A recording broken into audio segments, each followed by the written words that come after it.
Happy साबात यीशु सहाय। आप सबों को हम सबसे पहले परमेश्वर पिता को धन्यवाद देना चाहते हैं, क्योंकि उन्होंने हमें पूरे सप्ताह भर रक्षा रखवाली की और आज हमें एक अवसर दिया है ताकि हम मिलकर परमेश्वर की स्तुति और उसकी महिमा कर सकते हैं। और आप सबों को भी हम स्वागत करते हैं इस आज की पवित्र सब्त दिन में।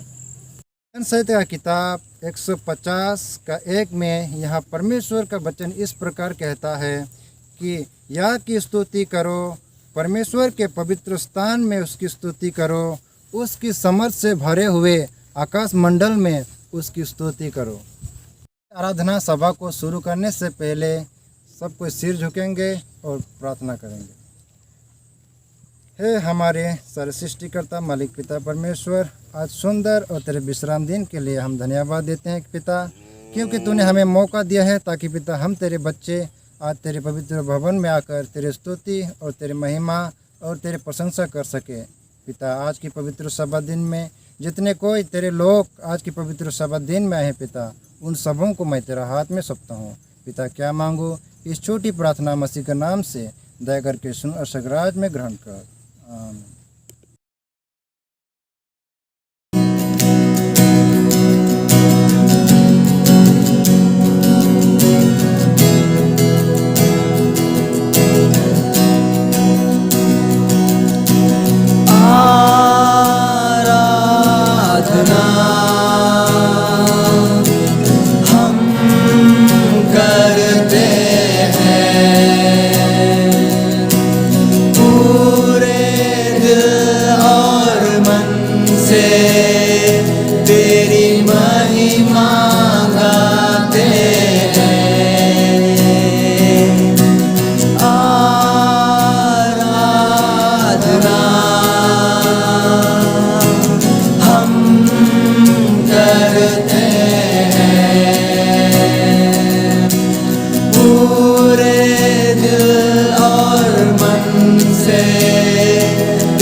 तेरी महिमा मुझ में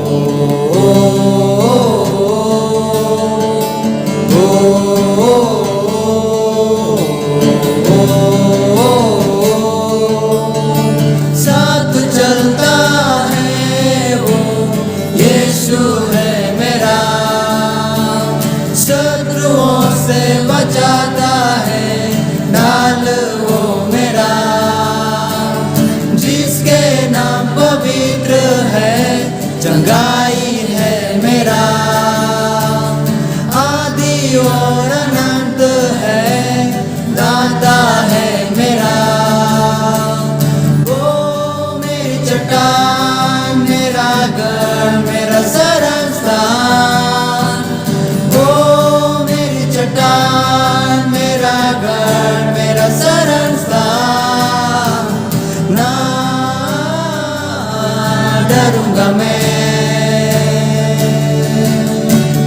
मेरा बादशाह मेरा साथ है, ना डरूंगा मैं, चाहे मौत घेर ले मुझे, ना डरूंगा मैं, मेरा बादशाह मेरा साथ है, ना डरूंगा मैं, चाहे मौत घेर ले मुझे,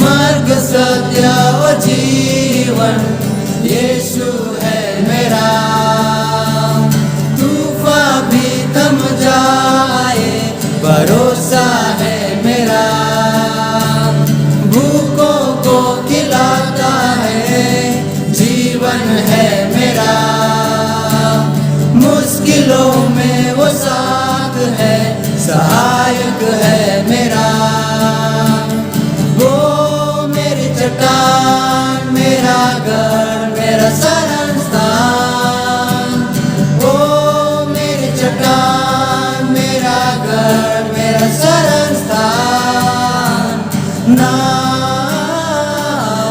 डरूंगा मैं, मेरा बादशाह मेरा साथ है, ना डरूंगा मैं, चाहे मौत घेर ले मुझे, ना डरूंगा मैं, मेरा बादशाह मेरा साथ है, ना डरूंगा मैं, चाहे मौत घेर ले मुझे।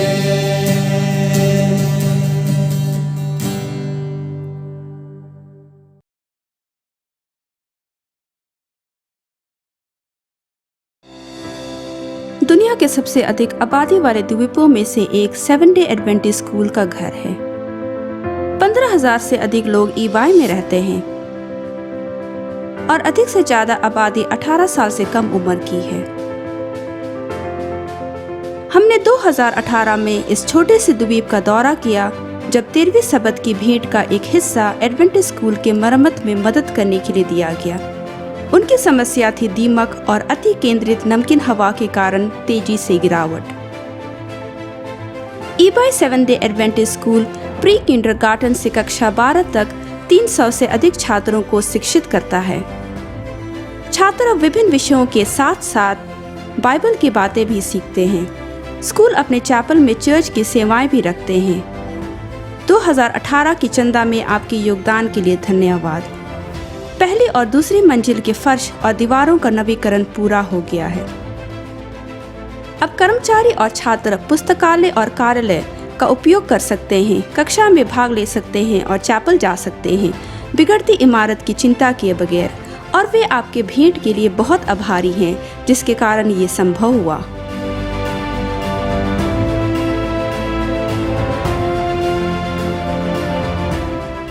ईबाई एडवेंटिस्ट स्कूल जैसे स्कूल नॉर्थ अमेरिकन डिवीजन में ग्वाम माइक्रोनेशिया मिशन का हिस्सा है। वे पूरे क्षेत्र में कई शिक्षण पदों को भरने के लिए एडवेंटिस्ट में सेवकों पर बहुत अधिक भरोसा करते हैं। हर साल दर्जनों छात्र मिशनरी पूरे क्षेत्र में सेवा करने के बुलावे का जवाब देते हैं। मार्शल द्वीप, माइक्रोनेशिया के संघीय राज्य ग्वाम, पलाउ और मारिना द्वीप जैसी जगहों पर इस क्षेत्र में 92 बसे हुए द्वीपों में से 26 द्वीपों में एडवेंटिस्ट कार्य चल रहा है। जैसे ईबाई में स्कूल बनाना द्वीपवासियों का एक महत्वपूर्ण स्थान है। खासकर महामारी के दौरान अधिक एडवेंटिस्ट में सेवकों की आवश्यकता है। यदि आप सेवा करने के लिए प्रभावित महसूस करते हैं, देखें vividfaith.org दुनिया भर में खुली कार्य अवसरों को देखने के लिए। कृपया प्रार्थना करें ग्वाम माइक्रोनेशिया मिशन और शिक्षकों और स्कूलों के लिए जो इस पूरे क्षेत्र में हैं। मिशन दान के माध्यम से मिशन की सहायता करने के लिए और खासकर परमेश्वर के सेवकाई की पुकार का जवाब देने के लिए धन्यवाद।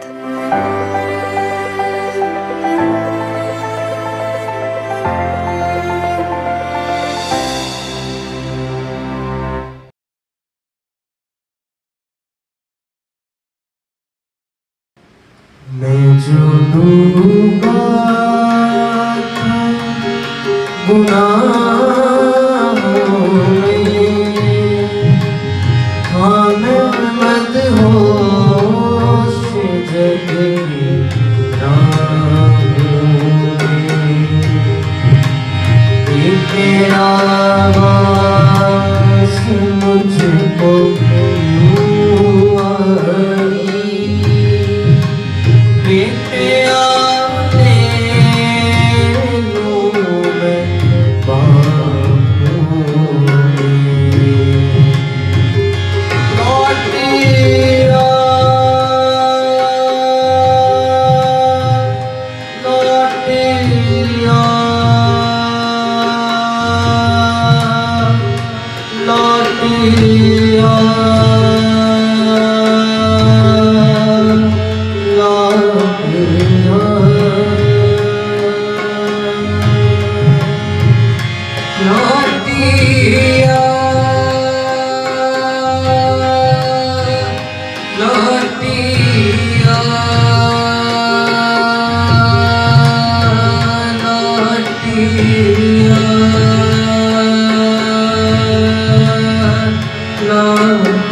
आई,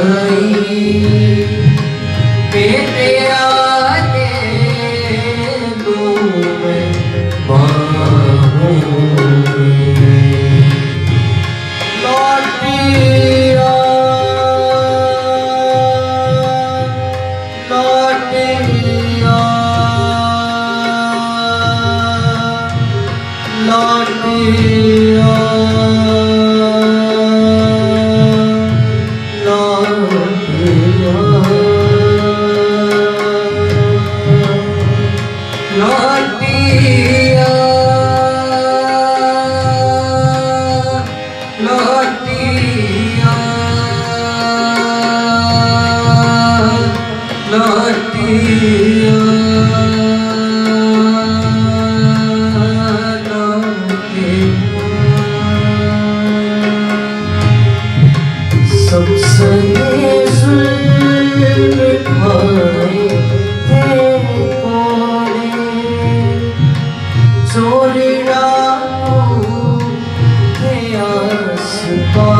प्रियजनों, मैं आपका आज के सुंदर दिन में स्वागत करती हूँ। दिल से अभिनंदन करती हूँ आपको। हैप्पी सैबत यीशु सहाय। प्रभु यीशु ने हमें कितना अच्छा सुंदर अवसर दिया है कि हम इस ऑनलाइन के ज़रिए आज भी अपने सब्त स्कूल के पाठ का अध्ययन कर सकते हैं और हमें परमेश्वर ने स्वस्थ रखा है। ये उसी की महिमा और उसकी दया हम पर है कि हम सुरक्षित हैं। आज जो हम अध्ययन करने जा रहे हैं हमारे, जैसा कि आप जानते हैं कि मसीह में विश्राम, ये हमारे 2021 के तीसरे त्रैमास का शीर्षक है और मसीह में हम कैसे विश्राम पाते हैं, इन बातों को हम इस पाठों के ज़रिए सीख रहे हैं कि बहुत सी दुविधाएं, बहुत सी परेशानियां जो हम इस दुनिया में रहते हैं, परंतु जब यीशु के पास आते हैं तो वो हमें हर तरह से विश्राम देता है। और आज का जो हमारा शीर्षक है 7वें पाठ का, उसका शीर्षक है विश्राम, मित्रता और चंगाई।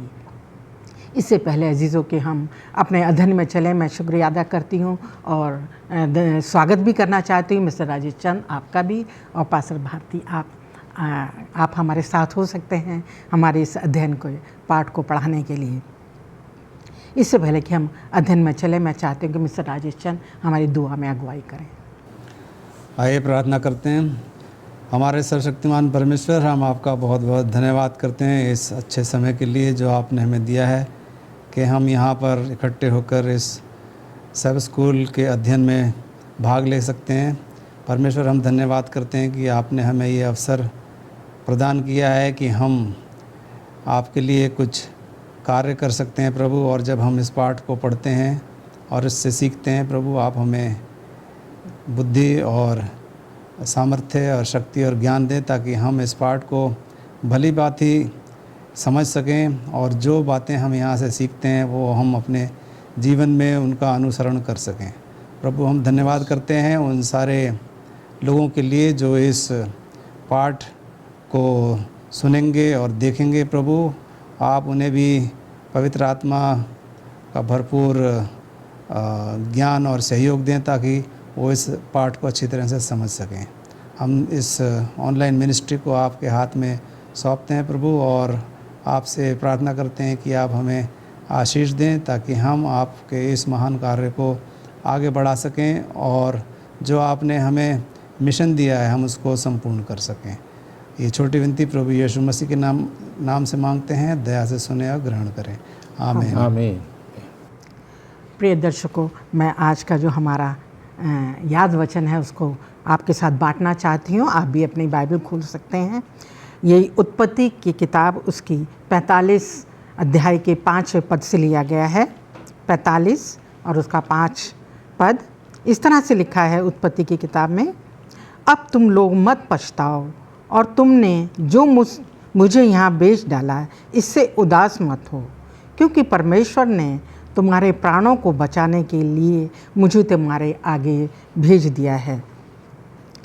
अजीज़ों, जैसा कि आप जानते हैं कि हम पिछले सबद भी हमने यूसुफ की कहानी का अध्ययन किया, और मैं आपसे चाहूँगी कि अब इस कहानी को पूरे मन से पूरी अध्यायों को आप इसका अध्ययन करें और पढ़ें। इससे हम देखते हैं कि हमें इस दुनिया में जब हम चलते हैं, जीते हैं, उस समय बहुत कुछ सीखने को मिलता है। और मैं पर्सनली व्यक्तिगत तौर से इस कहानी से बहुत प्रेरित हूँ, प्रभावित हूँ।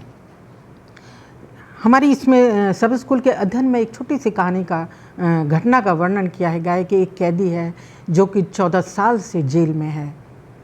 एक महिला ने उस पर इल्ज़ाम लगाया कि उसने बहुत घोर अपराध उसके साथ किया, परंतु उस महिला को बाद में पता लगता है कि जो उसने इल्ज़ाम लगाया जिस व्यक्ति के ऊपर, जो कि 14 साल की जेल काट रहा है, वो व्यक्ति सही में जो है अपराधी नहीं, अपराधी कोई और था।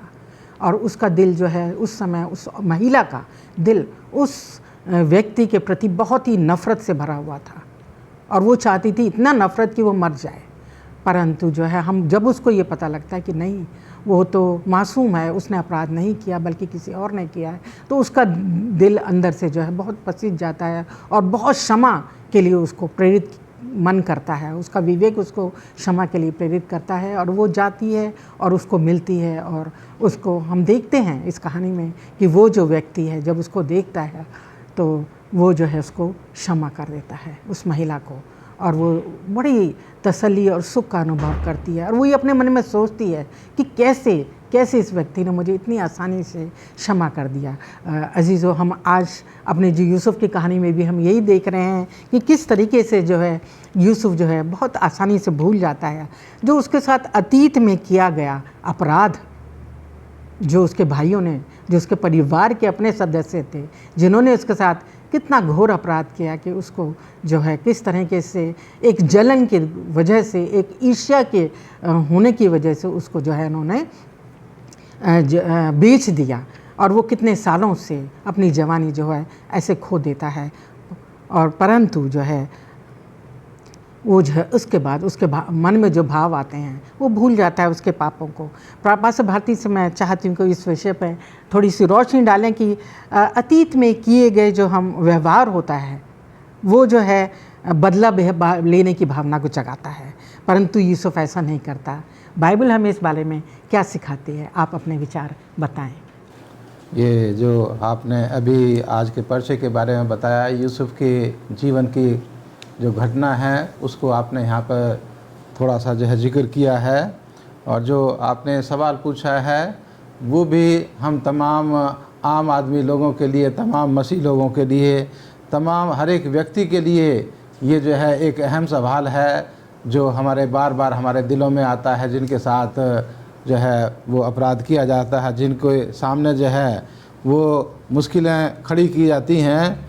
और यहाँ जो है यूसुफ के बारे में हम लोग खास करके सीख रहे हैं, और यहाँ हम देखते हैं कि इस वक्त जो है यूसुफ वो मिस्र का जो है वो प्राइम मिनिस्टर है, प्रधानमंत्री है, और इस वक्त जो उसके 10 भाई थे जिन्होंने उसके साथ अपराध किया था, जिसने उसके साथ बुरा बर्ताव किया था, अब वो उसके सामने खड़े हुए हैं। कितने सालों के बाद जो है वो अपने उन 10 भाइयों को देखता है जिन्होंने उसके साथ जो है वो बहुत ही गलत व्यवहार किया, और उसी के साथ ही नहीं बल्कि अपने पिता याकूब के साथ भी उन्होंने जो है वो झूठ बोल करके उसके दिल को बहुत दुखाया। और यहाँ जो हम देखते हैं कि यूसुफ जब अपने उन 10 भाइयों को अपने सामने खड़े हुए पाता है तो वो अपने जीवन की उन पिछली घटनाओं को जो है उसके मन में जो है वो ताज़ा याद जो है वो ताज़ा हो जाती है, और वो सोचता है कि अब मैं इनके साथ क्या करूं, और उसका सामना वो परमेश्वर की मदद से करता है। जो आयत आपने पढ़ी कि उसने अपने आप को पूरी तरह से परमेश्वर के हाथों में समर्पित कर दिया था। आज के वक्त नहीं बल्कि जब वो उसके भाइयों ने उसको बेच दिया और वो ऊँट पर बैठ कर के जा रहा है, और उस वक्त देख रहा है कि अब मेरा परिवार छूट गया है पीछे, मेरे पिताजी जो हैं वो पीछे छूट गए हैं, मेरा देश जो है वो पीछे छूट गया है, और वो ऊँट पर बैठा हुआ अपने उन तमाम चीज़ों को सोचता है और देखता है कि मैं अब इस रास्ते से निकल रहा हूँ और पता नहीं कि मेरे जीवन में कभी मुझे मौका मिलेगा इस रास्ते से दोबारा इन पेड़ों को देखने के लिए, इन पहाड़ों को देखने के लिए जो मेरे देश में पाए जाते हैं। लेकिन यहाँ कुछ सालों के बाद हम देखते हैं कि अब जब जो है वो अकाल पड़ा है तो इसके 10 भाई अपने पिताजी के कहने पर जो है वो मिस्र देश जाते हैं, और वहाँ वो एक मिस्र के प्रधानमंत्री से उनकी मुलाकात होती है। वो उसको नहीं पहचान पाते कि ये हमारा छोटा भाई है, क्योंकि वो जो है जो मिस्री लोग थे उनके माध्यम से वो उनके साथ बातचीत कर रहा था, लेकिन उसके दिमाग में वो सारी याद ताज़ा होती है जो उसके भाइयों ने उसके साथ किया था। और ये समय था उसके लिए कि वो एक इतने अच्छे पद पर होते हुए अपने भाइयों से उन बातों का, उस व्यवहार का, उस अपराध का जो उसके साथ किया गया था वो उनसे उनका बदला वो ले सकता था। लेकिन यूसुफ जो था वो परमेश्वर के हाथों में उसने अपने आप को दे दिया था, और वो जो है वो अपने भाइयों से बातचीत करता है। और यहाँ जो है अगर आप उत्पत्ति की किताब उसके 42 अध्याय को और 7 से 20 आयत तक पढ़ेंगे तो वो उनसे बातचीत करता है, और बातचीत करके जो है वो उनसे पूछना चाहता है कि तुम कहाँ से आए हो। वो जानना चाहता है कि क्या आज भी इनके दिल में वही जेलसी, वही भावना जो हैं वो इस अपने मेरे छोटे भाई बेंजामिन के लिए भरी हुई हैं। और उनसे बातचीत करके वो उनको जो है यहाँ पर कहता है कि तुम इस देश की जो है वो भेद लेने के लिए आए हो, इस देश की दुर्दशा को देखने के लिए आए हो। लेकिन वो बातचीत के द्वारा वो अपने परिवार के बारे में, अपने पिताजी के बारे में और अपने छोटे भाई बेंजामिन के बारे में बताते हैं कि उनका परिवार जो है वो वहाँ पर रहता है। तो इन सब चीज़ों को सुन करके उसके दिल को तसल्ली होती है कि मेरा पिताजी जो है वो आज भी जीवित है, मेरा पिताजी जो है वो ज़िंदा है, मेरा छोटा भाई जो है वो ज़िंदा है। और उसके दिल में जो है बड़ी जो है वो मार्मिक दशा जो है उसके मन की होती है। और वो जो है उनको कहता है कि तुम्हें जो है तुम्हारी मैं मदद करने के लिए तैयार हूँ, अनाज जो है मैं तुम्हें देने के लिए तैयार हूँ, क्योंकि मैं परमेश्वर का भय मानता हूँ और मैं परमेश्वर के भय के अंदर जो है परमेश्वर ने ये इंतजाम किया है कि तुम जो है वो जीवित रहोगे। लेकिन इसके लिए तुम्हें जो है अपने में से एक जो तुम्हारा बड़ा भाई है उसको तुम्हें मेरे पास रखना होगा, और दोबारा जब तुम आओगे तो मेरे छोटे भाई जो तुम्हारा छोटा भाई है बेंजामिन उसको भी जो है वो साथ लेते हुए आओगे। और यहाँ इन 10 भाइयों के सामने ये बड़ी एक परीक्षा थी, क्योंकि वो जानते थे कि हमारा पिताजी जो है याकूब वो बेंजामिन को भी बहुत प्यार करता है, और हम जब उससे कहेंगे तो वो कभी तैयार नहीं होगा। लेकिन वो जो है मन मार करके इस चीज़ को जो है वो यहाँ वादा करके अनाज ले करके वो वापस जाते हैं।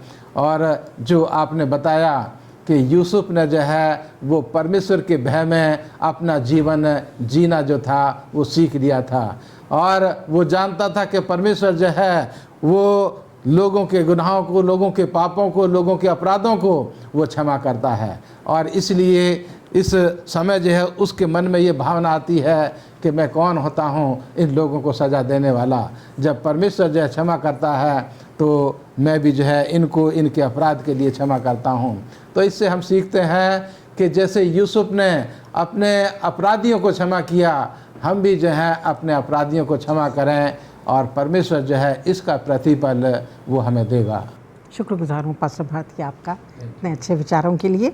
मिस्टर राजेश चंद, हम सोमवार के लेसन में हैं और उसमें हम पाते हैं कि यूसुफ ने जो है, जैसे कि पास्टर भारती ने बताया, अपने भाइयों को क्षमा कर दिया। उनके जो उन्होंने अपराध किया था उसको उसने भुला दिया, परंतु वो ये जानना चाहता था कि जो उसके भाइयों के जीवन में क्या आज भी वही द्वेष है, क्या आज भी कुछ परिवर्तन उनके भाइयों के जीवन में है या नहीं, वो जानना चाहता है। और ये कितना महत्वपूर्ण है बदलाव हमारे जीवन में। इनमें आप अपने विचारों को साझा करें। जी,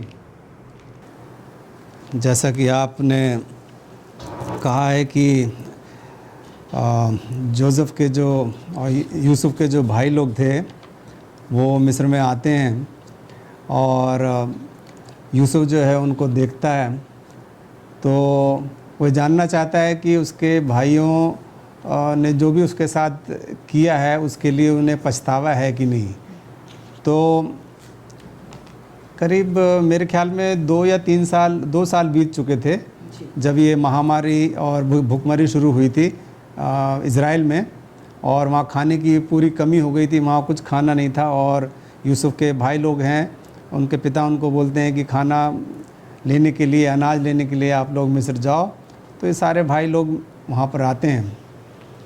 तो यहाँ पर यूसुफ जो है वो उनको परखना चाहता है कि उन भाइयों के मनों में अभी भी वो अपराध बोध है, उसने उनको क्षमा कर दिया है कि नहीं। तो जहाँ तक क्षमा की बात है, क्षमा करना एक बहुत ही कठिन बात होती है। क्षमा करना बहुत कठिन होता है। और जब कोई हमारे साथ इस प्रकार का व्यवहार करे, बहुत ही दुर्व्यवहार करे, उस हालात में जो है क्षमा करना बहुत ही मुश्किल काम होता है। तो यूसुफ ने अपने भाइयों को क्षमा तो कर दिया, लेकिन कब किया इसका हम कह नहीं सकते हैं। एकदम जब मिस्र में वो आ गया था तब उन्होंने क्षमा किया, या जब उन्होंने यूसुफ ने उनको देखा तब क्षमा किया, इसके बारे में हम अभी कुछ नहीं कह सकते हैं। लेकिन हम ये जानते हैं कि यूसुफ ने अपने भाइयों को जो भी उन्होंने उसके साथ किया था उसके लिए क्षमा कर दिया। तो ये एक बहुत बड़ी बात है कि यूसुफ ने अपने भाइयों को उनके व्यवहार के लिए, दुर्व्यवहार के लिए क्षमा कर दिया था।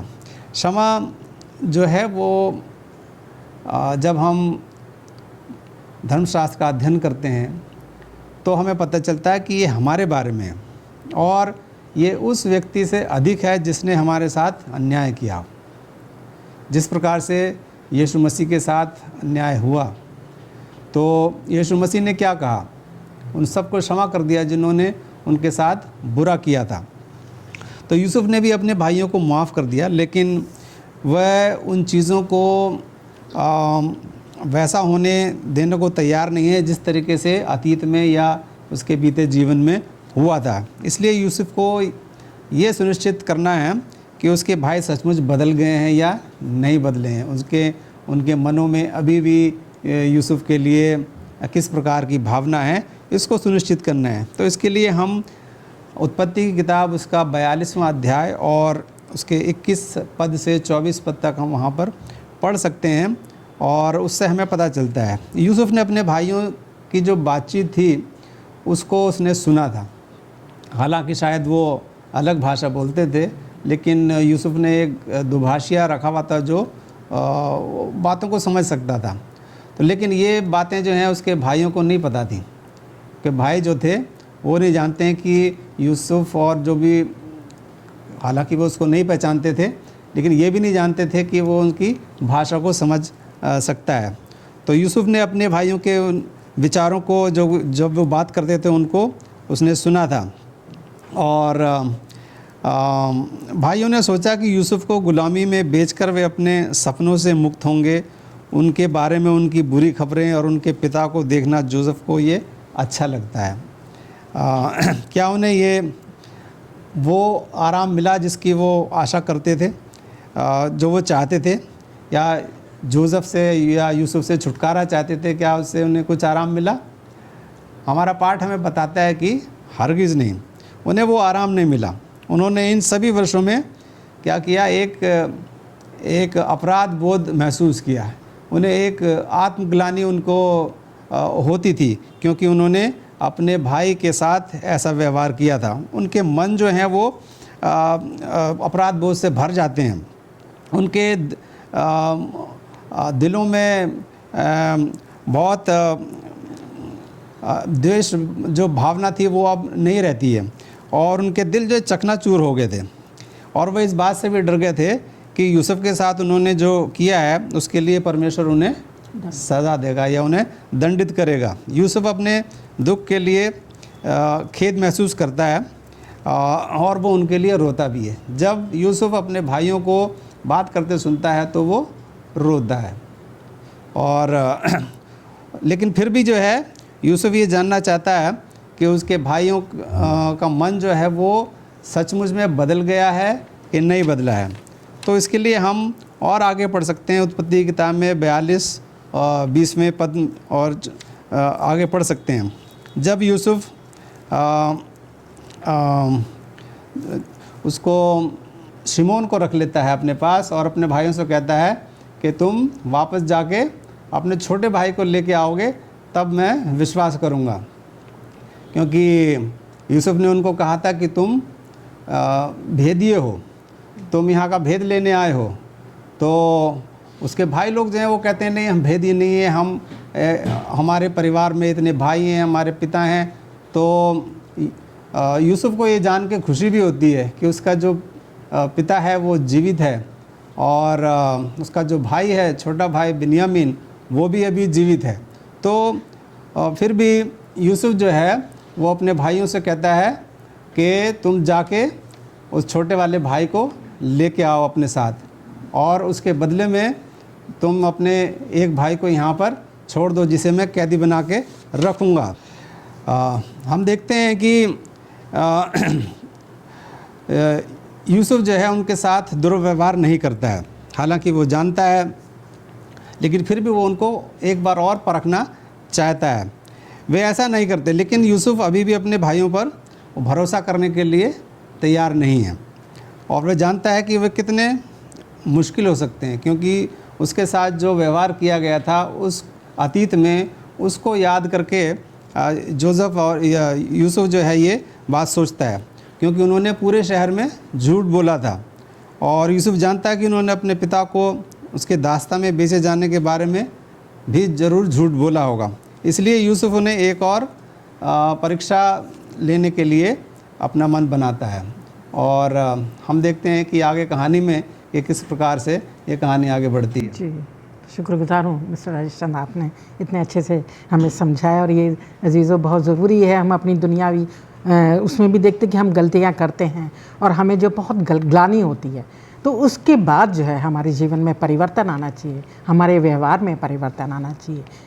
आइए हम अब मंगलवार के उसमें चलते हैं अध्ययन में, माफ़ करो और भूल जाओ। पास्टर भारती हमें बताएंगे, समझाएंगे कि जब हम पाप करते हैं और क्षमा मांगते हैं तो परमेश्वर हमें क्षमा कर देता है, परंतु क्योंकि वो दयावान परमेश्वर है, वो हमसे प्रेम करता है। क्या ये जो है उसका बहुत ही हम लोगों के लिए अमूल्य उपहार है, हमने कुछ उसको अर्जित नहीं किया है अपने बल से। तो आप इसको कुछ रोशनी डालें, बताएं कि कैसे जो है ये हमें बाइबल बताती है और सिखाती है इसके विषय में, यूसुफ की कहानी को लेते हुए कि जो उसका एक उपहार है क्षमा करना हम लोगों को। परमेश्वर के वचन से जब हम देखते हैं, और जो हमारे आज मंगलवार का पाठ है उसका भी ये शीर्षक दिया गया है कि माफ़ करो और भूल जाओ। और आप जब इन दो शब्दों के बारे में सोचेंगे, माफ़ करो और भूल जाओ, सोचने के लिए ये आसान है, लेकिन जब हम इनको अपने व्यावहारिक जीवन में इस्तेमाल करना चाहते हैं तो ये आसान नहीं है, मुश्किल काम है। कि अगर कोई अपराध किसी के ने आपके साथ किया हो और आप उसको माफ़ कर दो और साथ ही साथ भूल भी जाओ, ये और भी मुश्किल काम है। क्योंकि जो गलत व्यवहार आपके साथ हुआ है, आप उसको जो है परमेश्वर से दुआ प्रार्थना करके उस व्यक्ति को आप माफ़ कर सकते हैं, लेकिन वो अपराध भाव जो है वो कभी कभी फिर भी आपके दिल में जो है वो उठता रहता है। और ये परमेश्वर के वचन की शिक्षा है, और ये यूसुफ के जीवन से भी हम यहाँ सीख सकते हैं, यीशु मसीह के जीवन से भी हम सीख सकते हैं। और यहाँ मत्ती की किताब उसके 18 अध्याय की 21 आयत से लेकर के 34 आयत तक एक यहाँ जिक्र किया गया है और एक दृष्टांत यहाँ पर बताया है। मैं अपने दर्शकों को बताना चाहता हूँ कि मत्ती की किताब उसके 18 अध्याय की 21 आयत से लेकर के 34 आयत तक ये दृष्टांत बताया है। हम तमाम लोगों के लिए परमेश्वर ने शिक्षा दी है कि एक राजा के दास थे और उनको जो है उनका लेखा जोखा, उनका अकाउंट लेने के लिए यह राजा ने उनको अपने पास बुलाया, अपने दासों को, और उनसे एक एक करके उनका लेखा जोखा वो लेता रहा। और एक दास जो है उनके पास आया और जिसके पास जो है वो बहुत कुछ उसको चुकाने के लिए था। जो 10,000 तोड़े जो थे उसके पास कर्ज के रूप में थे। और राजा जो है उसको कहता है कि इसके बाल बच्चों को भेजो, इसके घर को बेच करके मेरा कर्ज जो है वो तुम वापस करो। लेकिन वो दास राजा के चरणों में गिर करके उससे भीख मांगता है, उससे दया की भीख मांगता है, कहता है कि आप मुझे मौका दो, मैं मेहनत करके आपका सब कुछ जो है वो कर चुका दूंगा। और राजा जो है उसको माफ़ कर देता है। और जब वो दास वहाँ से बाहर निकलते हैं तो उनमें से एक दास जो है उस दास को जो है गला पकड़ करके कहता है कि तेरे पास जो है मेरे 100 दिनार हैं, 100 रुपये हैं, तो उनको अभी दो। और उसको वो मारता पीटता है।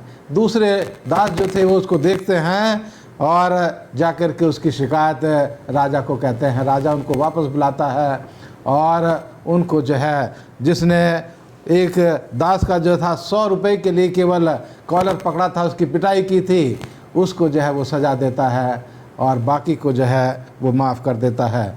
तो यहाँ अजी जो दिखाया गया है कि हम माफ़ करें तो हम भी माफ़ किए जाएंगे। अगर हम दूसरों को क्षमा करते हैं तो हमारा भी अपराध क्षमा किया जाएगा। और यीशु मसीह ने यही शिक्षा अपने तमाम लोगों को जो उसमें विश्वास करते हैं उनको ये शिक्षा दी है कि आइए हम एक दूसरे को माफ़ करें, जिस तरह से यूसुफ ने भी अपने भाइयों को माफ़ कर दिया। जी, शुक्रगुजार हूँ पास्टर भारती आपका। और हमें बाइबल बताती है कि जब पतरस यीशु मसीह से एक प्रश्न करता है कि हमें कितनी दफ़ा क्षमा करना चाहिए, तो यीशु मसीह बताते हैं कि 7 की 70 गुना हमें जो है क्षमा करना चाहिए, जितना हो सके। अगर कोई हमारे प्रति अपराध करता है तो हमें उसको क्षमा करना चाहिए। प्रभु यीशु हमें क्षमा ही सिखाते हैं। आइए हम अपने बुधवार के अध्ययन में चलते हैं अजीज़ों, और कितनी अच्छी बातें हम लोग सीख रहे हैं क्षमा के प्रति। क्षमा को व्यक्तिगत बनाना, यह हमारे बुधवार का शीर्षक है। और मैं चाहती हूँ मिस्टर राजेश चंद हमें बताएं कि जब कई बार बहुत घोर अपराध किया जाता है किसी के प्रति, और उसको क्षमा देना उतना आसान नहीं होता, क्योंकि दिल में जो है वो कष्ट, वो जो उसकी अपराध से बनता है, शारीरिक कष्ट, मानसिक कष्ट, वो बना रहता है, जाता नहीं। तो और कभी कभी जो है उस व्यक्ति का जीवन बर्बाद हो जाता है जिसने अपराध नहीं भी किया और उसको सज़ा मिल रही होती है। अगर हम अपनी कहानी को देखें जो हमारी उसमें बताई गई है, इसके विषय में आप क्या कहना चाहेंगे? बाइबल हमें क्या सिखाते हैं? यीशु मसीह हमें इस विषय में क्या सिखाते हैं? क्षमा को व्यक्तिगत बनाना, देखिए क्षमा को व्यक्तिगत बनाना भी एक बहुत ही कठिन काम होता है। और इसके शुरू में ही पहली लाइन में ही यहाँ पर एक सवाल किया गया है, क्या आपको किसी को माफ़ करने की ज़रूरत है?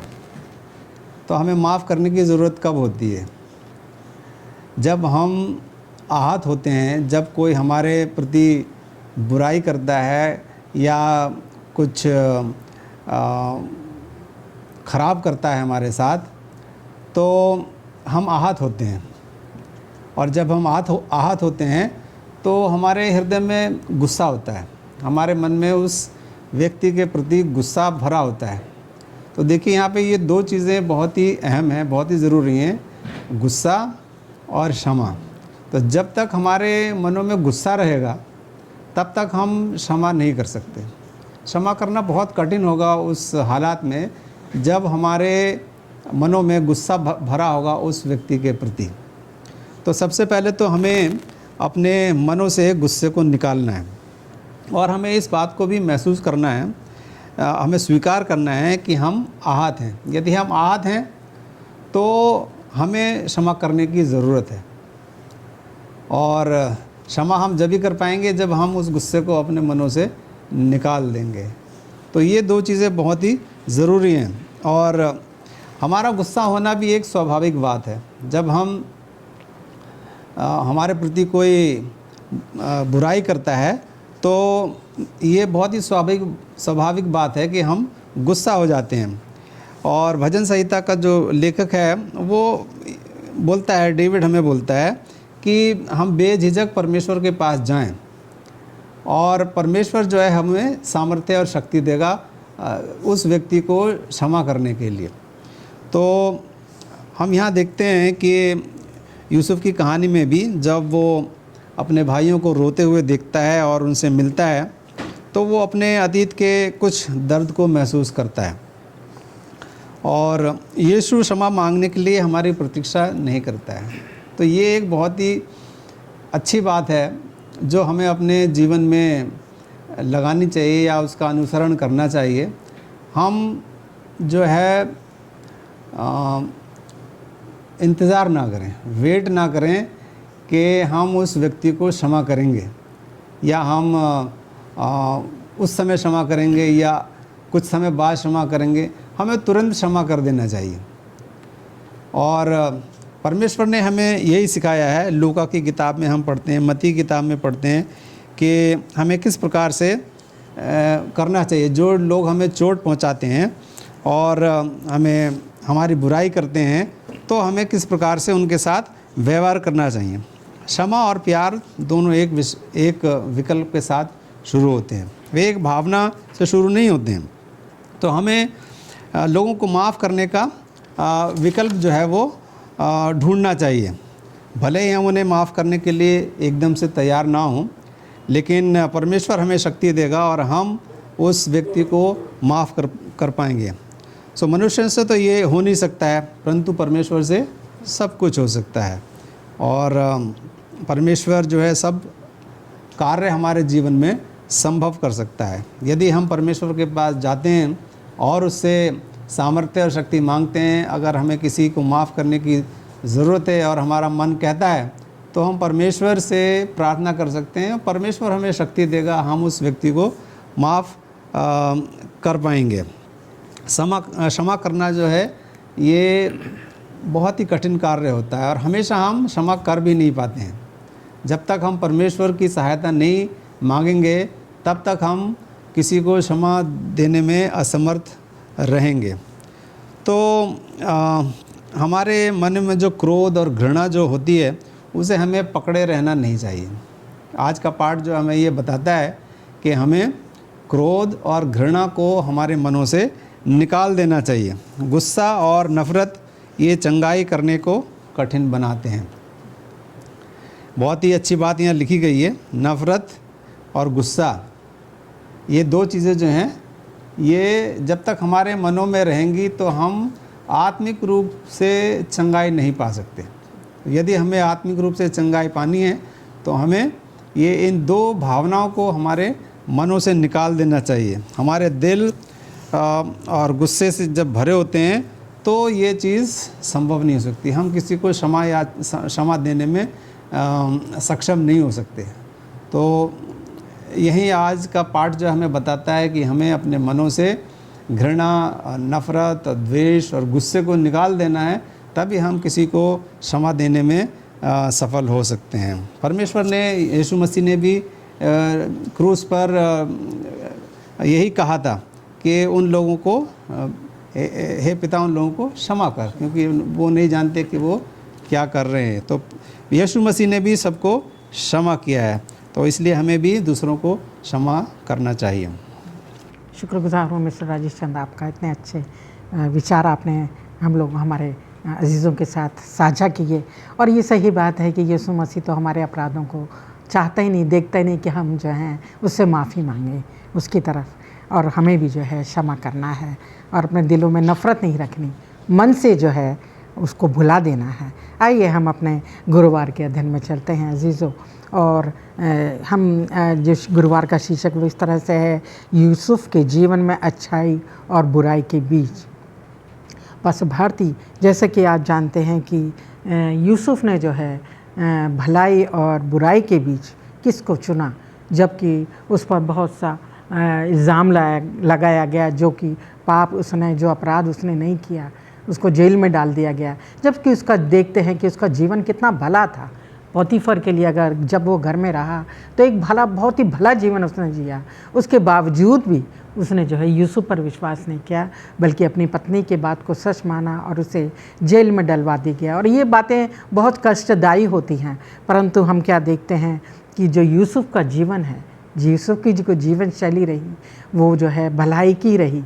वो वहाँ जाकर उस बात को भी भूल गया जो पोतीफर ने उसके साथ की, और वो परमेश्वर को ही उसने आगे रखा अपने, कि शायद जो परमेश्वर की मर्ज़ी यही है। तो इसी विषय को देखते हुए आप इन पर आपके विचार क्या हैं, आप क्या कहना चाहेंगे? यहाँ पर जो है हमारे दर्शकों में आपको बताना चाहता हूँ कि यहाँ हम यूसुफ के परिवार के बारे में, यूसुफ के बारे में सीख रहे हैं, और उनके जीवन से हम क्या सीख सकते हैं ये हम यहाँ पर बातचीत कर रहे हैं। जैसे अभी मिसेज भारती ने बताया कि यूसुफ ने बुराई की जगह अच्छाई को चुना, और यहाँ हम देखते हैं कि अब यूसुफ और उसका परिवार जो है वो मिस्र देश में रहते हुए उनको 17 साल गुजर चुके हैं, और इन 17 साल के बाद इनका जो पिता है याकूब, उसकी मृत्यु हो जाती है, और उसको वादे के मुताबिक ये सारे भाई इकट्ठे होकर के उसको कनान देश में उसकी मिट्टी को ले जा कर के दफन करके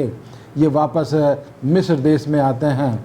और अब यहाँ ये यूसुफ के भाइयों के सामने ये एक बड़ी दुविधा है कि अब हमारा पिताजी जो है वो गुजर चुका है, और अब यूसुफ जो है वो दोबारा से हमारे से जो है वो बदला लेगा। इस परेशानी में, इस दुविधा में वो जो है बहुत परेशान हैं, और इस ये चीज़ को याद करके वो बार बार जो है वो पछताते हैं, और जा कर के जो है वो यूसुफ से बातचीत करते हैं। कहते हैं कि हमारे पिताजी ने मरने से पहले हमसे बातचीत की थी, और हमें जो कहा था कि तुम अपने भाई से जो है माफ़ी मांगना अपने अपराधों के लिए। और अब जो है ये सारे भाई इकट्ठा होकर के अपने भाई के पास आते हैं, यूसुफ के पास आते हैं, और उसको बताते हैं कि हमने जो है वो अपराध किया है, हमारे अपराधों को क्षमा कर, हमने तेरे साथ बुराई की है, और तू जो है हमारे अपराधों को जो है, हमारी बुराई को जो है तू माफ़ कर दे। और यहाँ जो है अजीज़ों, मेरे प्यारे दर्शकों, यहाँ मैं आपको यूसुफ का जवाब बताना चाहता हूँ जो परमेश्वर के वचन में लिखा है। उत्पत्ति की किताब उसके 50 अध्याय की और 17 आयत से, तुम लोग यूसुफ से इस प्रकार कहना कि हम विनती करते हैं कि तू अपने भाइयों के अपराध और पाप को क्षमा कर। हमने तुझसे बुराई की थी, पर अब अपने पिता के परमेश्वर के दासों को अपराध क्षमा कर। उनकी ये बातें सुन करके यूसुफ रो पड़ा। उनकी अपने भाइयों की इन बातों को सुन करके जो है यूसुफ की आंखों में आंसू आ जाते हैं, और उसके भाई आप भी जाकर उसके सामने गिर पड़ते हैं और कहते हैं, देख हम तेरे दास हैं। यूसुफ ने उनसे कहा, मत डरो। यूसुफ ने उनसे कहा, मत डरो, क्या मैं परमेश्वर की जगह पर हूँ? क्या मैं परमेश्वर की जगह पर हूँ? यद्यपि तुम लोगों ने मेरे लिए बुराई का विचार किया था, परंतु परमेश्वर ने उसी बात में भलाई का विचार किया, जिससे ये ऐसा हो जैसा आज के दिन प्रकट है कि बहुत से लोगों के प्राण बचे हैं। यहाँ जो है इन आयतों को पढ़ कर के हमें ये एहसास होता है, ये जानकारी मिलती है कि यूसुफ को जो है ये पूरी तरह से यकीन हो जाता है कि मेरे साथ अतीत में जो कुछ भी हुआ वो परमेश्वर की एक महान योजना थी लोगों के जीवन को बचाने के लिए, कि मेरे साथ लोगों ने जो बुराई की और परमेश्वर ने उसको अच्छाई में बदल दिया। तो यहाँ यूसुफ जो है वो मुझे और आपको यही सिखाना चाहता है कि जो लोग हमारे साथ बुराई करते हैं हम उनको माफ़ करते रहें और भलाई की तरफ जो है वो बढ़ते रहें, जिससे कि परमेश्वर मुझे और आपको अपनी महान योजना के लिए जो है वो पूरी तरह से भरपूरी के साथ इस्तेमाल करे। इसलिए हम बुराई को छोड़ें और अच्छाई को अपनाएं और अपने जीवन को लोगों के लिए आशीष का कारण बनाएं। शुक्रगुजार हूँ पास्टर भारती इतने अच्छे विचारों के लिए। और सच में हम जब क्षमा करते हैं तो हमें खुद भी शांति का और तसल्ली और आनंद का एहसास होता है, और जिसको क्षमा मिलती है वो भी जो है बहुत सुखद महसूस करता है। और ये यूसुफ की कहानी का हम देखते हैं कि अंत जो है बहुत ही सुखद पाते हैं हम। आइए हम शुक्रवार के अध्ययन में चलते हैं, और मैं चाहती हूँ कि मिस्टर राजेश हमें बताएंगे, इन विचारों पर रोशनी डालेंगे। इसमें बताया गया है कि जो है यीशु मसीह का जीवन और यूसुफ के जीवन में एक समानता दिखाई गई है।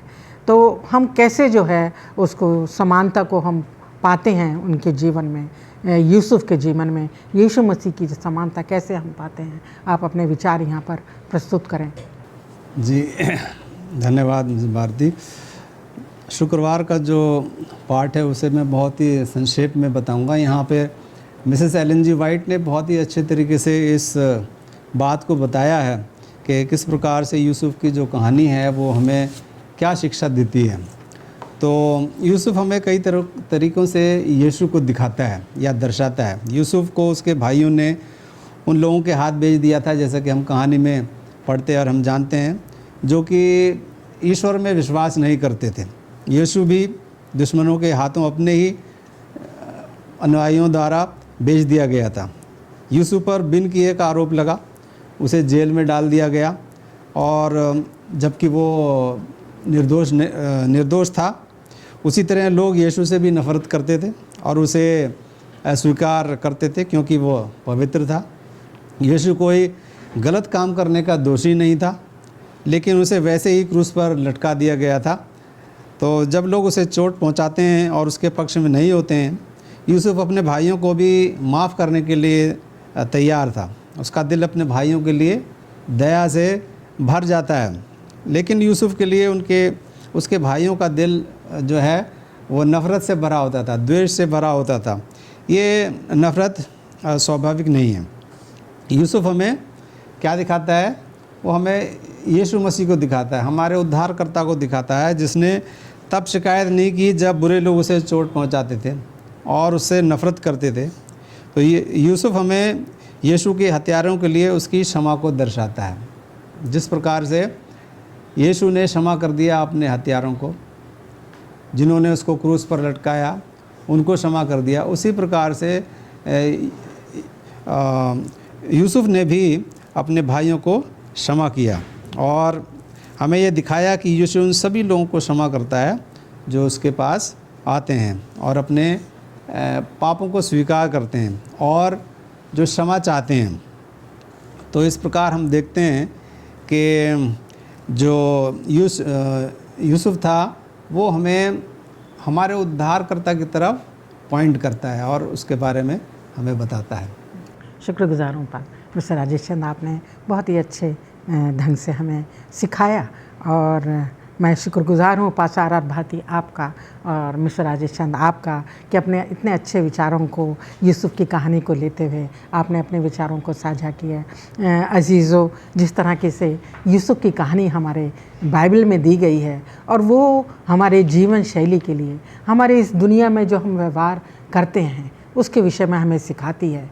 और जितनी भी कहानियाँ हैं बाइबल में, मैंने पहले भी ये बात बोला है कि उससे हमें बहुत ही अच्छी शिक्षा मिलती है। अगर हम इन बाइबल की सच्ची कहानियों को दूसरों के साथ साझा करें और उनको अपने जीवन में भी उसका बर्ताव लाएं, वही व्यवहार में लाएं, जैसे कि यूसुफ की ज़िंदगी में देखते हैं कि उसके साथ जो भी बीता उसको उसने सकारात्मक ढंग से लिया, पॉजिटिव वे में लिया, उसको उसने नेगेटिव या नफ़रत की तरह नहीं देखा, और वो परमेश्वर के जीवन में अपने आप को समर्पित करते हुए आगे बढ़ता गया। और जब उसका दिन बहुत अच्छे आए तो उनके साथ उसने, जिन्होंने उसके साथ बुरा बर्ताव किया था, बुरा बर्ताव नहीं किया बल्कि उनके साथ भला बर्ताव किया। तो ये जो है हमें एक हमारा सच्चा मसीही जीवन हमें यही सिखाता है कि चाहे हमारे दुश्मन कैसे भी हों, हमें उनसे प्रेम करना है, जैसे कि यीशु मसीह सिखाते हैं। चाहे कितना भी अपराध हमारे जीवन में हो, हमें जो है हमेशा माफ़ करते रहना है, और परमेश्वर का भय मानते हुए, परमेश्वर को अपने जीवन को समर्पित करते हुए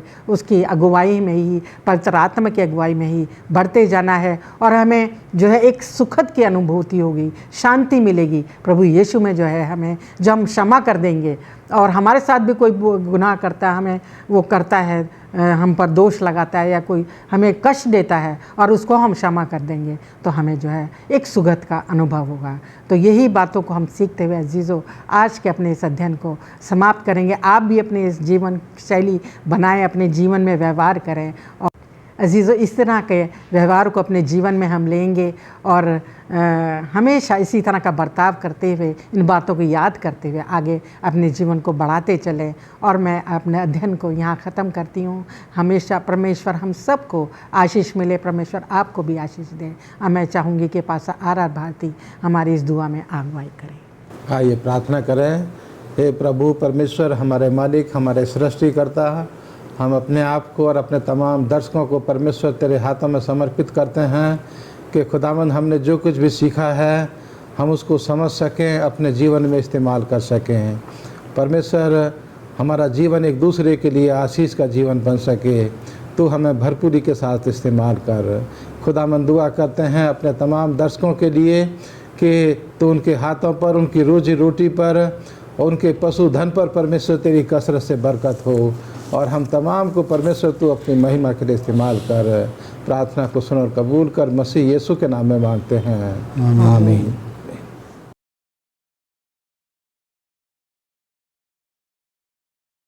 परमेश्वर को पहले रखना मुश्किल हो सकता है। हम नूह से क्या सीख सकते हैं जो आज हमारे जीवन में परमेश्वर को प्रथम स्थान देने में हमारी मदद करेगा? क्या आप एक ऐसे शहर में रहने की कल्पना कर सकते हैं जहां केवल आप और आपका परिवार ही परमेश्वर की परवाह करते हैं? खैर, वह नूह का जीवन था। न केवल लोगों ने परमेश्वर की परवाह नहीं की, उन्होंने एक दूसरे की भी परवाह नहीं की। स्थिति इतनी खराब हो गई कि अगर उन्हें इस तरह से काम करना जारी रखा जाता तो इंसान नष्ट हो जाता। यह उस क्षण था जहां दुनिया को पहली बार बचाने के लिए परमेश्वर ने कदम रखा। दुनिया कम से कम उसी तरह खत्म हो जाएगी जैसे पहले थी। नूह से कहा गया था कि वह परमेश्वर को पहले स्थान पर रखें, अपने जीवन की अगली शताब्दी को एक जहाज बनाने के लिए समर्पित करें और सभी से पश्चाताप करने और अपने तरीके बदलने का आह्वान करें। नूह और उसका परिवार इस प्रयास में अकेले रह गया। यह उनके अंत का समय था, और भले ही परमेश्वर की प्रयोजना के लिए बहुत सारे संसाधनों की आवश्यकता थी या पागल लग रहा था, लेकिन परिवार ने परमेश्वर को सबसे पहले रखा और उसमें अपना सब कुछ लगा दिया। उन्हें एहसास हुआ कि वे वैसे भी अपनी संपत्ति नहीं रख पाएंगे। नूह का मजाक उड़ाया गया और उन लोगों द्वारा उपहास किया गया। उसने हार नहीं मानी। वह प्रतिदिन अधिक से अधिक लोगों के लिए प्रचार और निर्माण कर रहा था, जिन्हें उसे चेतावनी देने का निर्देश दिया गया था। जल प्रलय आया और संदूक ने नूह और उसके परिवार को विनाश से बचाया। मानवता बच गई और नूह को उसकी संपत्ति वापस मिल गई, एक बड़ी संपत्ति।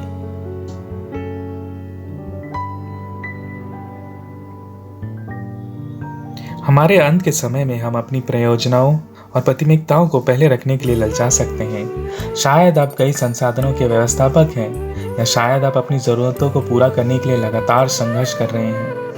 नूह की तरह हम सभी को हर दिन, हर हफ्ते, हर महीने परमेश्वर के राज्य को पहले रखने की चुनौती दी जाती है।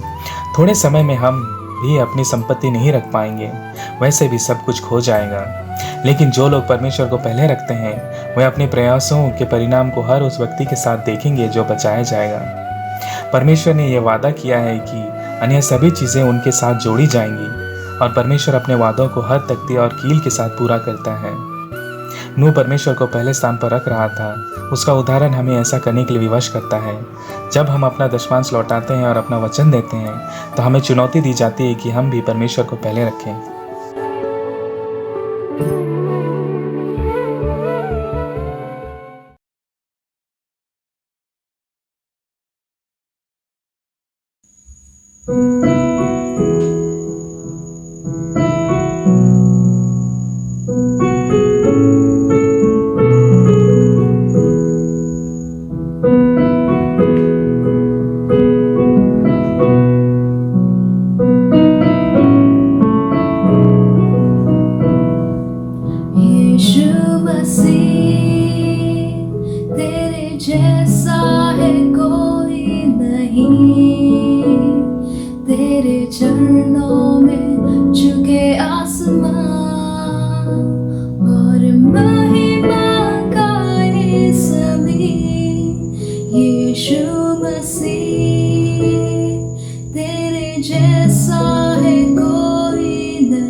भाई और बहनों, यीशु मसीह के नाम में मैं आप सभी लोगों का हार्दिक स्वागत करता हूं।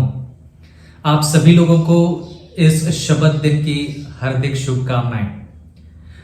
मैं आशा करता हूं कि आज का ये जो संदेश है, ये संदेश हम सभी लोगों के लिए आत्मिक तौर पर लाभदायक ठहरेगा और इसके जरिए हम यहोवा को गौरव और महिमा देने वाले हैं। भाई और बहनों, जैसे कि आप और हम सब कोई जानते हैं कि हम आखिरी दिनों में रह रहे हैं, तो आखिरी दिनों में हमारे लिए सबसे जरूरी संदेश कौन सा है, हमें किस संदेश के बारे में, किस पढ़ाई के बारे में, किस सच्चाई के बारे में जानना है, ये आज का वचन मैं आपके सामने पेश करना चाह रहा हूं। भाई और बहनें, इसलिए मैं आपसे विनती करता हूं कि आप अपने सिरों को झुकाएं और हम परमेश्वर की प्रार्थना में जाएंगे और परमेश्वर से विनती करेंगे कि वो हमें अगुवाई करें। आइए हम सिरों को झुकाएं और प्रार्थना करें। हमारे यहोवा तू जो स्वर्ग में है, धन्यवाद करना चाहते हैं आज के इस दिन के लिए। विशेष रूप से धन्यवाद करना चाहते हैं यहोवा कि आपने हमें ये मौका दिया है, ये सुनहरा पल दिया है ताकि आपके साथ हम ये समय बिता सके। हम जानते हैं यहोवा कि हम में ऐसी कोई भी खासियत नहीं है जिसकी वजह से हम जिंदा रह सके। लेकिन ये आपका अनुग्रह है, ये आपका प्यार है, ये आपकी दया है कि आज हम आपके साथ ये समय बिता सके। यहाँ पर हम आपसे विनती करते हैं कि आप हमारे पापों को, हमारी गलतियों को, हमारे कसूरों को माफ कर दीजिए। और यहोवा हम चाहते हैं कि आप हमें उद्धार की जिंदगी दे सके। यहोवा हम विशेष रूप से आज के वचन के लिए मांगते हैं। होने दे यहोवा कि आपका पवित्र आत्मा हमारे ऊपर आ जाए, ताकि जो भी हम कुछ पढ़ने जा रहे हैं वो आपके गौरव और महिमा के लिए हो और हमारी रूहानी जिंदगी के लिए लाभदायक ठहरे। यहाँ के बाद का समय और सब कुछ आपके हाथों में सौंपते हुए ये विनती आपके प्यारे पुत्र यीशु मसीह के नाम में मांगते हैं, आमीन। तो भाइयों और बहनों, जैसे कि हम जानते हैं कि हम आखिरी दिनों में रह रहे हैं और ये हमारा फर्ज बनता है कि जो सच्चाई हमें आज पता होनी चाहिए उसके ऊपर हम गौर करें। परमेश्वर के वचन में बहुत सारी सच्चाई है, मतलब परमेश्वर का वचन जो है वो पूरी तरह से सच्चाई से भरा हुआ है, लेकिन हम विशेष रूप से आज के लिए जो सच्चाई हमें पता करनी है उसके बारे में पढ़ना चाहते हैं। परमेश्वर का वचन कहता है कि व्यभिचार ना करना। तो पुराने नियम के लोग सोच रहे थे कि व्यभिचार ना करना मतलब शारीरिक तौर पर व्यभिचार ना करे, तो वो आज्ञाओं का पालन कर रहे हैं। लेकिन यीशु मसीह ने जब नए नियम में, या तो फिर यीशु मसीह जब इस दुनिया में थे, तो उस वक्त उन्होंने यही आज्ञाओं को और अच्छी तरीके से, और बेहतर तरीके से, और साफ तरीके से, मैं ये कह सकता हूं, और गहराई से लोगों के सामने रखी। उन्होंने कहा कि आपने पढ़ा है, पुराने नियम में आपने पढ़ा है, यीशु मसीह कहते हैं व्यभिचार ना करना, लेकिन यीशु मसीह कहते हैं कि मैं आपसे कहता हूं कि अगर कोई इंसान औरत की तरफ देखकर उसके बारे में गलत सोचे तो उस इंसान ने अपने मन में पाप किया है। इसका मतलब यह है भाई और बहनों कि ये जो सच्चाई है वो सच्चाई हमेशा लगातार बढ़ती जाती है, उसमें उन्नति हो जाती है, इजाफा हो जाता है। सच्चाई हमेशा बढ़ती जाती है और हमारा यह फर्ज बनता है कि उस सच्चाई के अनुसार हम भी बढ़े। पुराने नियम में हो सकता है कि यहोवा ने व्यभिचार न कर यह आज्ञा दी हो, लेकिन आज के लिए हम यह भी समझ सकते हैं कि अगर हम गलत भी सोचे, किसी बहन को देखकर, किसी औरत को देखकर, यहोवा का वचन कहता है कि वो पाप है। इसका मतलब यह है कि सच्चाई आगे बढ़ रही है, उसकी तरफ अगर हमारा लगाव है तो हम भी आगे बढ़ पाते हैं, हम भी आगे बढ़ सकते हैं। यहोवा के वचन में सच्चाई है, लेकिन हमारे लिए आज के लिए कौन सी सच्चाई है वो हमें देखना है। नूह के समय जो सच्चाई थी वो ये थी कि लोग पाप में डूब गए हैं, या तो फिर बहुत पाप इस दुनिया में है और यहोवा इस दुनिया को साफ करना चाहते हैं। यहोवा चाहते हैं कि वो इस दुनिया को शुद्ध करे, और उन्होंने नूह के जरिए लोगों को चेतावनी दी और कहा कि अगर आप प्रायश्चित करते हैं और इस जहाज में आ जाते हैं तो आप बचे जाएंगे। तो वो उनके लिए उस वक्त की सच्चाई थी। लेकिन आज हम ये प्रचार नहीं करते कि बाढ़ आने वाली है, हम ये प्रचार नहीं करते कि जहाज बनाई गई है या बन रही है, आप उसमें प्रायश्चित करके आ जाओ।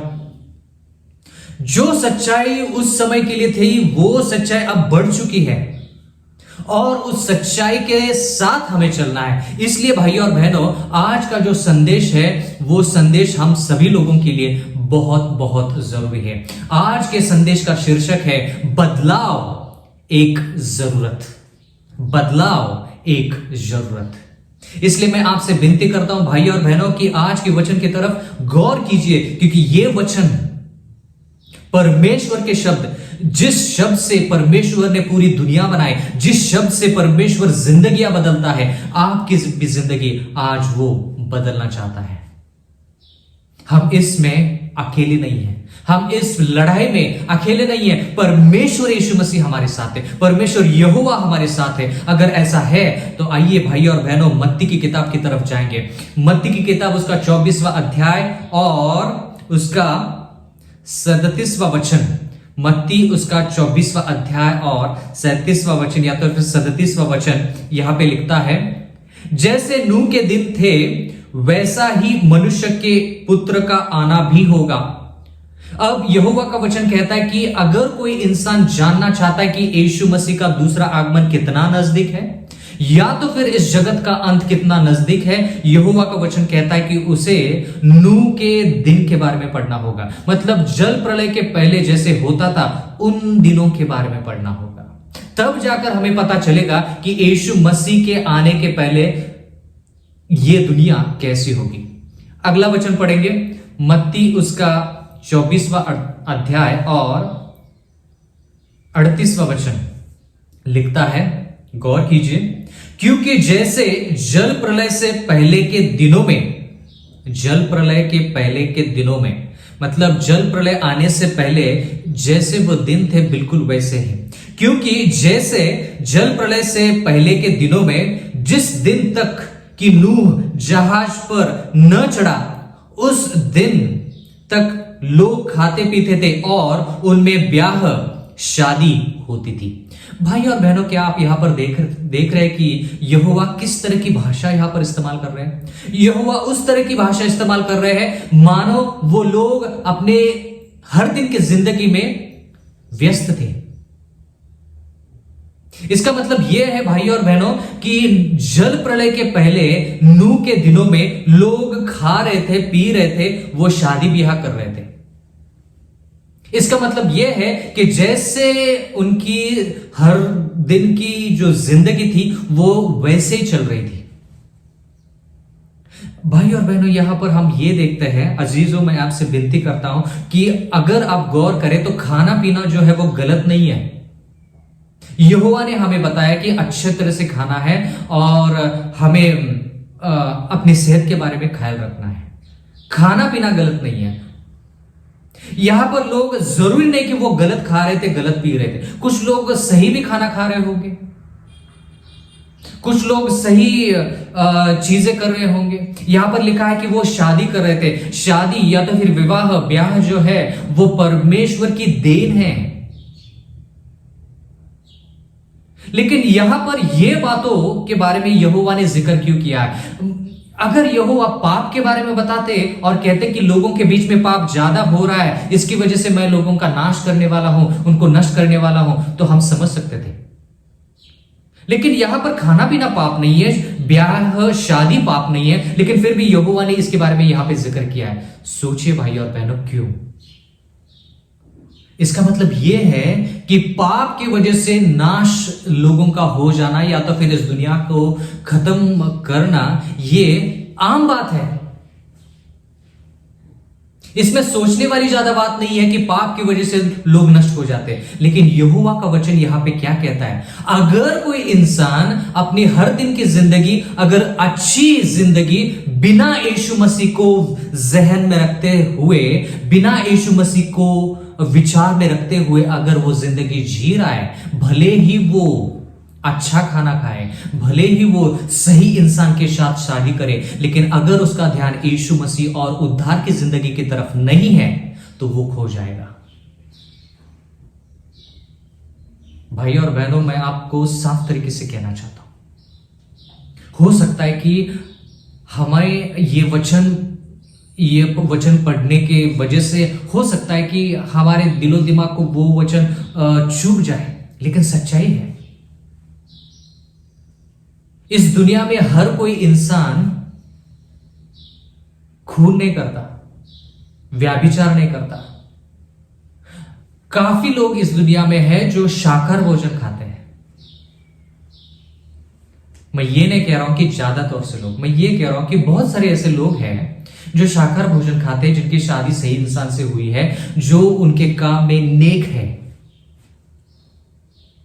जो दयालु है, कृपालु है, लेकिन उनका ध्यान अगर उद्धार की जिंदगी की तरफ नहीं है, अगर उनका ध्यान यीशु मसीह जो स्वर्ग में है, यीशु मसीह जो आज न्याय कर रहे हैं, अगर उसके तरफ नहीं है, उद्धार की जिंदगी की तरफ नहीं है, भले ही वो कितना ही नेक काम क्यों ना करे, वो नहीं बचेंगे। तो बात यहां पर यह है भाई और बहनों कि जो चीजें यहोवा ने इन लोगों को दी थी, वे लोग वो चीज कर रहे थे, वो बातें सोच रहे थे, लेकिन यीशु मसीह को छोड़कर। जो बातें यहोवा ने उनको दी थी, सिर्फ वो बातों के ऊपर ये लोग ज्यादा गौर कर रहे थे, ना कि देने वाले के ऊपर। आज के जमाने में हम ये कैसे सोच सकते हैं? इसका मतलब ये है भाई और बहनों कि जो जिंदगी हमें दी है, जो घर हमें दिया है, जो नौकरी, जो परिवार, जो पढ़ाई हमें दी गई है, हम उन चीजों के बारे में ज्यादा देखते हैं, ज्यादा सोचते हैं, परमेश्वर और उसकी दी हुई अनुग्रह के बारे में नहीं, या तो फिर उद्धार की जिंदगी के बारे में नहीं। मैं ये नहीं कह रहा हूं कि इन चीजों के बारे में नहीं सोचना है, सोचना है, लेकिन भाई और बहनों, ये चीजें सोचते समय हमें जो सच्चाई आज के लिए जरूरी है, वो सच्चाई के ऊपर गौर करना होगा। मत्ती उसका 24वां अध्याय 39वां वचन पढ़ेंगे, गौर करेंगे। और जब तक जल प्रलय आकर उन सब को बहा न ले गया, तब तक उनको कुछ भी मालूम ना पड़ा, वैसे ही मनुष्य के पुत्र का आना भी होगा। यहोवा का वचन कहता है कि जब तक जल प्रलय आकर उन लोगों को बहाकर नहीं ले गया, तब तक उनको कुछ मालूम ना पड़ा। क्या मालूम ना पड़ा? क्या उनको यह पता नहीं थी, यह बात पता नहीं थी कि बारिश हो रही है? क्या उनको यह पता नहीं था कि बाढ़ आ रही है, जल प्रलय आ रहा है? वो देख रहे थे, लेकिन फिर भी उनके पास एक जानकारी नहीं थी। नूह ने 120 साल तक प्रचार किया भाई और बहनों। यहोवा ऐसा बिल्कुल नहीं करेंगे कि बिना सच्चाई बताए, बिना जानकारी दिए लोगों को नष्ट करे। ऐसा यहोवा कभी करते नहीं है, कभी उन्होंने किया नहीं है, ना कभी करेंगे। लेकिन यहां पर हम देखते हैं कि लोगों ने नूह की बात को सुनी, लेकिन ग्रहण नहीं किया।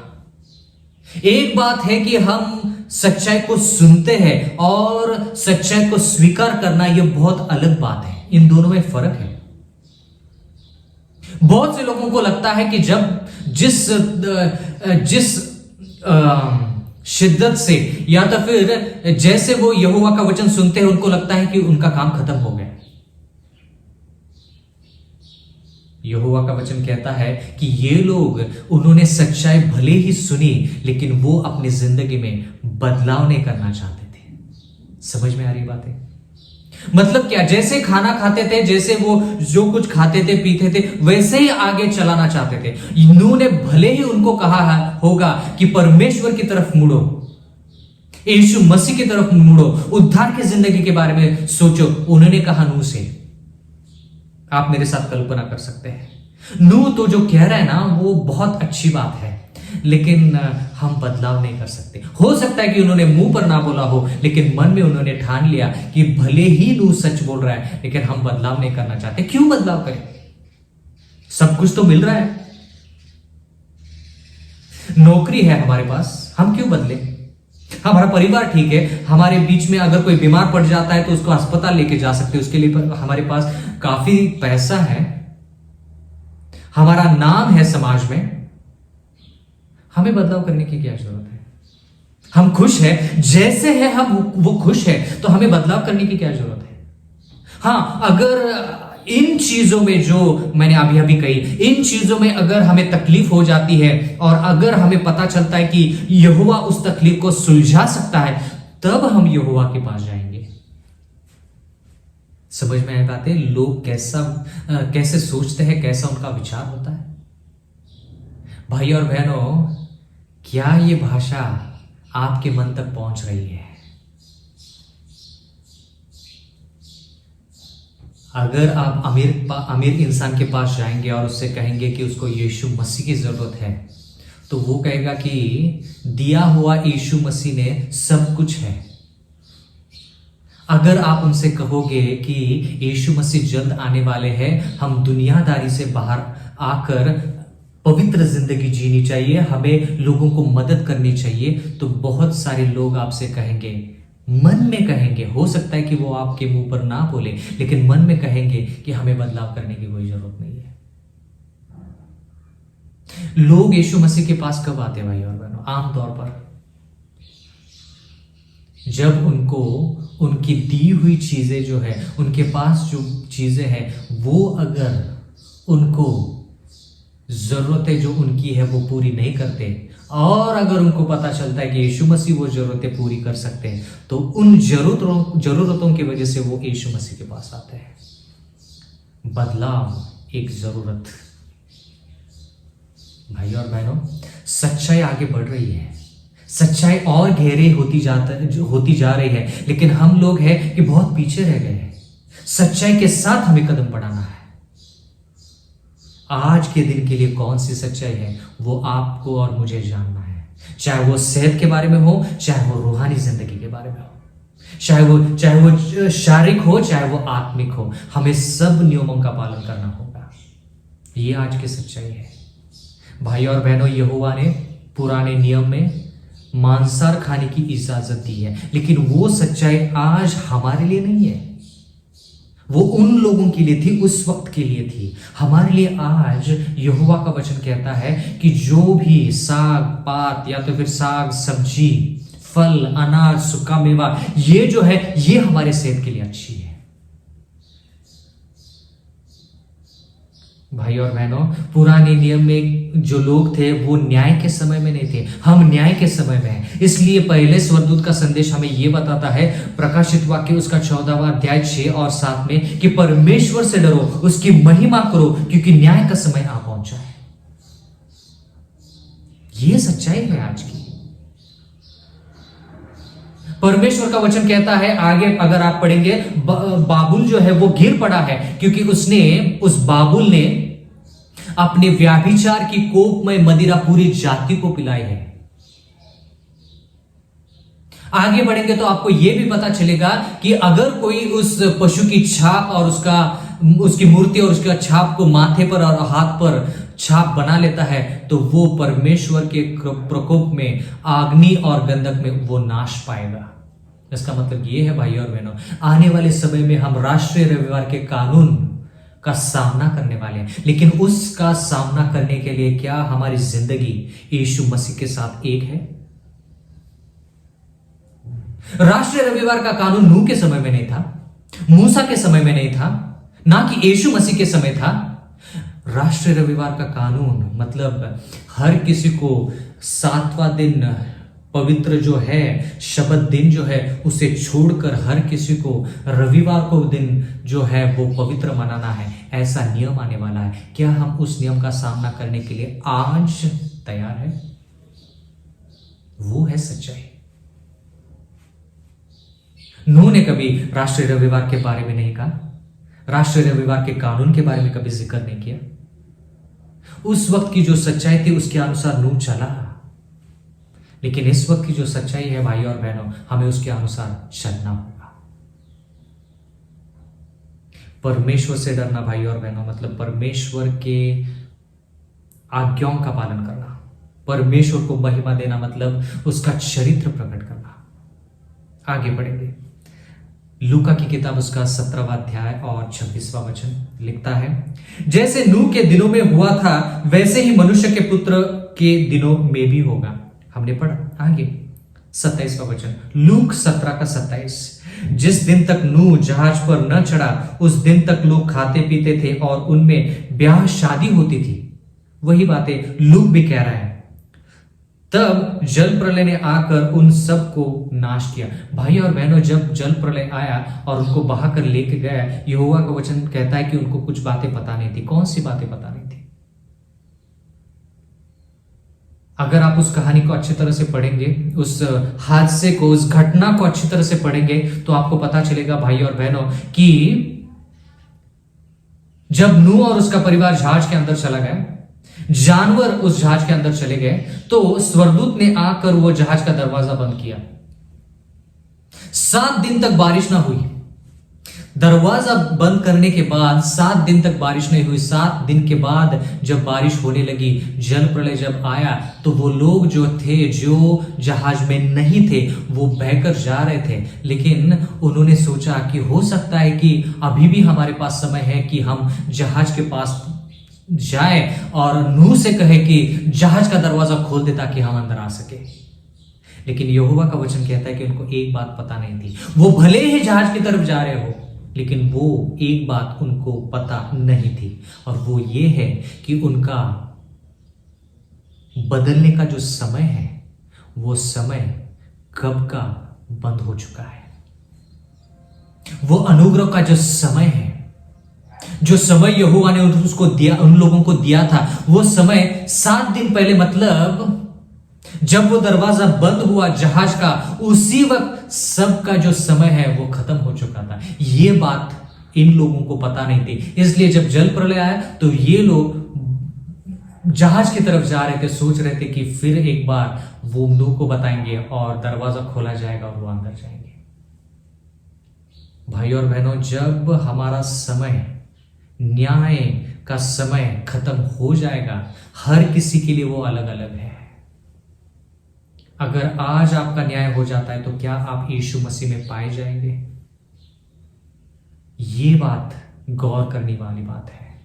एक बात है कि हम प्रचार करना चाहते हैं, लेकिन यहोवा का वचन कहता है कि जो हम प्रचार करते हैं वैसे जिंदगी जीनी भी तो है। जिस तरीके से हम प्रचार करते हैं उस तरीके से हमें रहना भी है। यहोवा का वचन सिर्फ बाकी के लोगों के लिए नहीं, हमारे लिए पहले और हमारे जरिए दूसरों लोगों तक यहोवा का वचन पहुंचना चाहिए। आगे बढ़ेंगे भाई और बहनों, बहुत ही महत्वपूर्ण बात है यहां पर। लूका की किताब उसका 17वां अध्याय और 28वां वचन लिखा है, यीशु मसीह के आने के पहले दिन कैसे होंगे। उससे हमें पता चलेगा कि हम किन दिनों में रह रहे हैं। उससे पता चलेगा कि यीशु मसीह का आना कितना नजदीक है और जगत का अंत कितना नजदीक है। लूका की किताब उसका 17वां अध्याय और 28वां वचन, और जैसा लूत के दिनों में हुआ था। अब लूत के दिन की बात चल रही है यहां पे। और जैसा लूत के दिनों में हुआ था कि लोग खाते पीते, लेन देन करते थे, पेड़ लगाते और घर बनाते थे। अब यहोवा का वचन कहता है और ज्यादा जानकारी हमें मिल रही है। लूत के दिनों के बारे में यहां पर बात हो रही है। वहां पर लोग खाते थे, पीते थे और लेन देन करते थे। आजकल लोग लेन देन करने की कोशिश कर रहे हैं या तो फिर लेन देन करते हैं। उस लेन देन में हमें यीशु मसीह को लाना होगा। उस खान पान में हमें यीशु मसीह को लाना होगा। यहोवा का वचन कहता है पेड़ लगाते और घर बनाते थे। आज कौन घर बनाना नहीं चाहता? हर कोई घर बनाना चाहता है। भाई और बहनों, घर बनाना गलत बात नहीं है, पेड़ लगाना गलत बात नहीं है, लेन देन करना गलत बात नहीं है, लेकिन ये सब करते समय अगर हम उद्धार की जिंदगी को ज्यादा समय नहीं देते, उद्धार की जिंदगी के बारे में ज्यादा नहीं सोचते, अगर हमारा सर्वश्रेष्ठ इच्छा, मन की इच्छा अगर उद्धार की जिंदगी नहीं है, तो ये सब कुछ करने के बाद भी हम खो सकते हैं। पेड़ लगाने में कौन सा पाप है? लेन देन करने में कौन सा पाप है? खाने पीने में कौन सा पाप है? शादी ब्याह में कौन सा पाप है?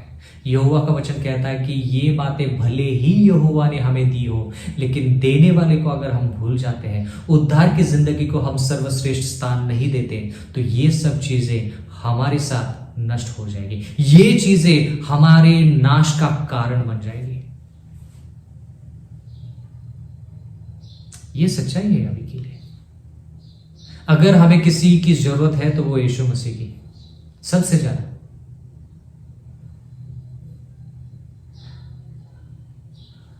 उनतीसवां वचन लूका की किताब उसका 17वां अध्याय, परंतु जिस दिन लूत सदोम से निकला उस दिन आग और गंधक आकाश से बरसी और सबको नाश कर दिया। यहोवा का वचन कहता है कि लूत सदोम और गमोरा से जब बाहर आया तो आग और गंधक से उन लोगों का, बाकी के लोगों का नाश हुआ।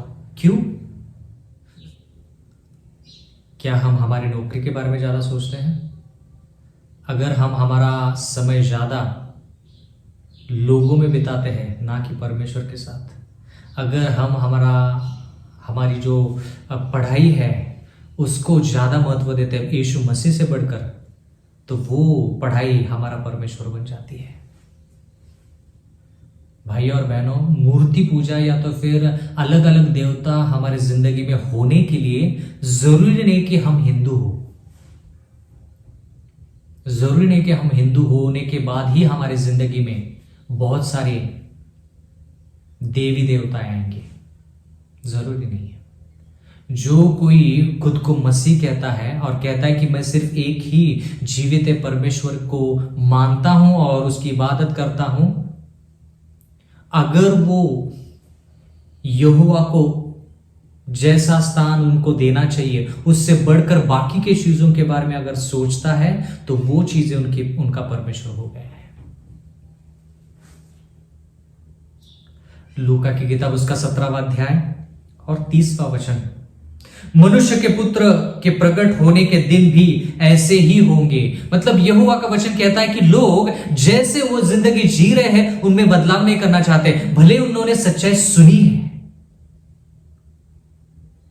क्या आपको लगता है भाई और बहनों कि यहोवा ने जब इन लोगों को जो नूह के समय में थे या तो फिर लूत के समय में थे, लोगों को सच्चाई बताए बिना उनका नाश किया? नहीं, बिल्कुल नहीं। इसका मतलब यह है कि वो सच्चाई को जानते थे, उन्होंने सच्चाई सुनी थी, लेकिन उस सच्चाई के अनुसार बदलाव करने के लिए वो तैयार नहीं थे।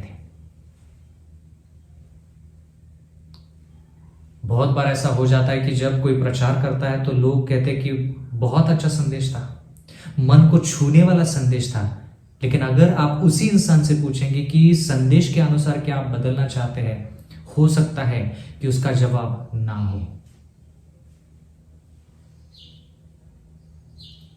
सच्चाई को सुनकर वाह करना और सच्चाई को स्वीकारना, ये दो अलग अलग बातें हैं।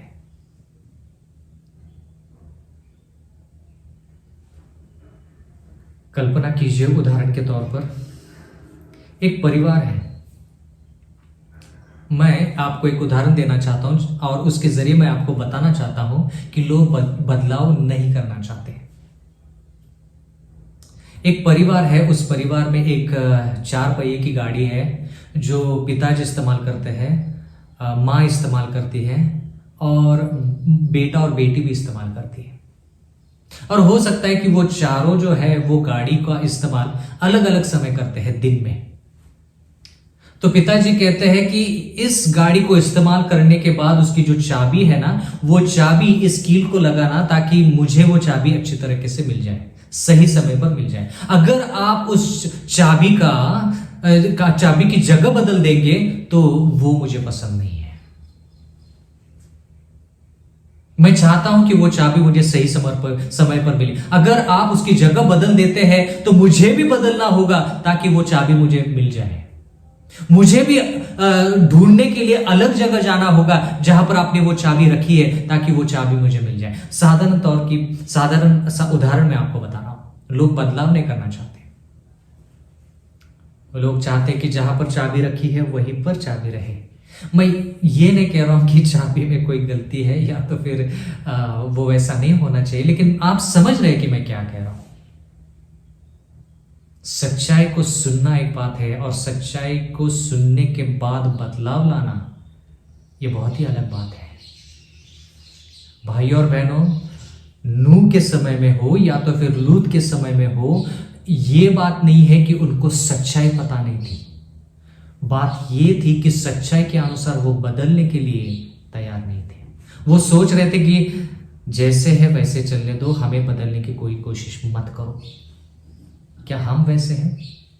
यहोवा का वचन कहता है कि यीशु मसीह के आने के पहले ऐसी बात नहीं होगी कि लोगों को सच्चाई पता नहीं होगी। इस जगत के अंत के पहले जो दिन होंगे, ऐसी बात नहीं है कि लोगों को सच्चाई मालूम नहीं है या तो फिर सच्चाई के बारे में पता नहीं है या तो फिर सच्चाई के बारे में उनको कोई जानकारी नहीं रहेगी। सच्चाई पता रहेगी लेकिन उसके अनुसार वो बदलने के लिए तैयार नहीं होंगे। भाई और बहनों, अगर आप दुनिया भी देखेंगे ना, 20 साल पहले की जो दुनिया थी वो दुनिया भी बदल चुकी है। तो सच्चाई भी बदलेगी मतलब मैं ये नहीं कह रहा हूं कि सच्चाई पहले गलत थी अब सही है, नहीं। मैं ये कह रहा हूं कि सच्चाई जो भी है उसमें वो सच्चाई आगे बढ़ रही है, उसी में।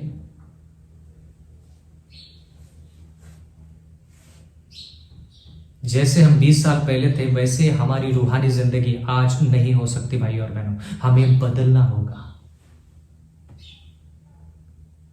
जैसे हम 1 साल पहले थे वैसे हम आज नहीं रह सकते। जैसे हम कल थे वैसे हमें आज नहीं होना है, हमें बदलना होगा। आज के सच्चाई के अनुसार बदलना होगा। क्या आपको आज की सच्चाई पता है? क्या आप उसके अनुसार चल रहे हैं? ऐसा ना हो कि सच्चाई आगे जाए और हम पीछे रह जाए। भाई और बहनों, मैं आपसे विनती करता हूं कि आप और हम सब लोग, हम सभी लोगों ने पाप किया है, लेकिन यहोवा ने हमें आशा दी है कि इस पाप से हम छुटकारा पा सकते हैं, सही जिंदगी जी सकते हैं, पवित्र जिंदगी जी सकते हैं, उसकी आज्ञाओं का पालन कर सकते हैं, उसकी आज्ञाओं का पालन कर सकते हैं, इसीलिए उसने आज्ञा दी है। हम अपने मन को फिराएं, हम अपने मन को बदले ताकि यीशु मसीह जल्द से जल्द आ सके। भाई और बहनों, यीशु मसीह बिल्कुल नहीं चाहते कि कोई इंसान खो जाए, बल्कि सब कोई प्रायश्चित करे और उसके पास आए और उसके जैसे हो जाए, ताकि जब वो यीशु मसीह दूसरी बार आएंगे तो हम उसके साथ उस स्वर्ग में जाने के लिए तैयार रह सके। मेरी विनती आप लोगों से ये है कि आज का जो वचन है, ये वचन हमारे दिलो दिमाग को पूरी तरह से बदल दे, ताकि हम यीशु मसीह जैसे हो सके और यीशु मसीह के साथ उस स्वर्ग में रह सके। आइए हम प्रार्थना करते हैं। हमारे यहोवा तू जो स्वर्ग में है, धन्यवाद करना चाहते हैं आज के इस समय के लिए, धन्यवाद करना चाहते हैं जिंदगी के लिए, आज के इस वचन के लिए, इस सच्चाई के लिए। यहोवा हम विनती करते हैं कि आप हमारे पापों को माफ कर दीजिए। हो सकता है कि सच्चाई आगे बढ़ चुकी है लेकिन हम पीछे रह गए हैं। हम प्रार्थना करते हैं कि आपका अनुग्रह हमारे ऊपर उंडेल दीजिए, ताकि हम सच्चाई के साथ कदम से कदम उसके साथ कदम से कदम बढ़ाते हुए आगे बढ़े और उद्धार की जिंदगी पा सके। यहोवा हम चाहते हैं कि दुनिया की ये जो बातें हैं, दुनिया की ये जो चीजें हैं, उससे ज्यादा महत्वपूर्ण बातें हम स्वर्ग और उद्धार की जिंदगी के बारे में जो है उसकी तरफ ध्यान दें। हम चाहते हैं यहोवा कि हम उद्धार की जिंदगी पा सके। ये जो सच्चाई है वो सच्चाई को हम स्वीकार करें, उसके अनुसार चले और बाकी के लोगों को भी इस सच्चाई में ला सके। हम क्या मांगे नहीं जानते, लेकिन यहोवा हम इतना तो जानते हैं कि आप जानते हैं हमारे लिए सही क्या है। उतनी ही चीजें दीजिए जो हमारे लिए जरूरी है। विशेष रूप से प्रार्थना करते हैं यहोवा उन तमाम लोगों के लिए जिन्होंने अलग अलग चीज़ों के लिए प्रार्थना की है, आपके सामने विनतियाँ रखी है। हम चाहते हैं कि आपकी इच्छा के अनुसार उनकी ज़िंदगी में सब कुछ पूरा हो। यहाँ के बाद का समय हमारी ज़िंदगियाँ सब कुछ आपके हाथों में सौंपते हुए ये विनती फिर एक बार आपके प्यारे पुत्र यीशु मसीह के नाम में मांगते हैं।